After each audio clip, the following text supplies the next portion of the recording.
Hi, I'm Ashley. Hi, I'm Abby. And today we're going to show you some equipment for catching.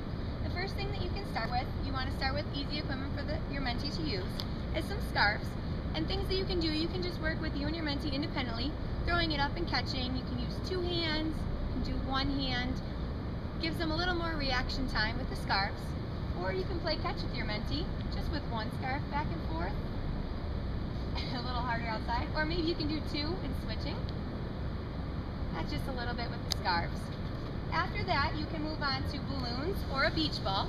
It's a little lighter, a little bit easier. The only thing you need to remember with that is some of your mentees might have a latex allergy, and that's something you need to make sure that you take care of or know about before you choose your equipment.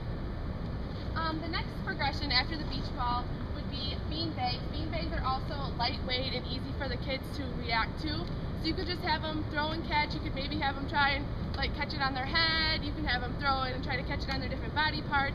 Just other things to make it fun.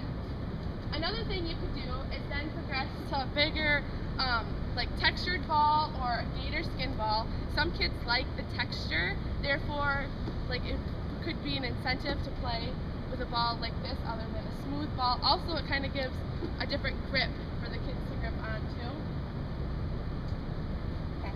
Talking about incentive as well, when you're using the beanbags, we also have little animals downstairs and the equipment rooms and everything that you can use. It might be a little bit more motivating if you know your child or your mentee likes frogs. That might be something that you can use to catch to get them really excited about playing. And lastly, we have this challenging game, and it is very challenging, so if your mentee was more advanced, this would be more appropriate so that they'd be successful. But there's a whole bunch of them downstairs, and you just throw it up and try to catch it into the cup, and this would be a very fun incentive and a way to work on hand-eye coordination with your mentee. The last thing we have is a glove and a ball. Obviously, just working, you can play catch with your mentee. We have a tennis ball, or you can use a baseball depending on the level of your student. Okay, and when you're working on catching, there's a few cues that you want to remember. When you're looking at your mentee, you want to make sure their hands are ready out in what we call the preparation phase. Then you want to have them arms bent, and when they catch, you want them to bring the ball into them. So they're just hands out, bringing it into them, and they're using only their hands. You want to make sure your mentee isn't hugging the ball. That's something you really want to look for. So they're bringing it out and catching. And you really just want to give with the ball and catch.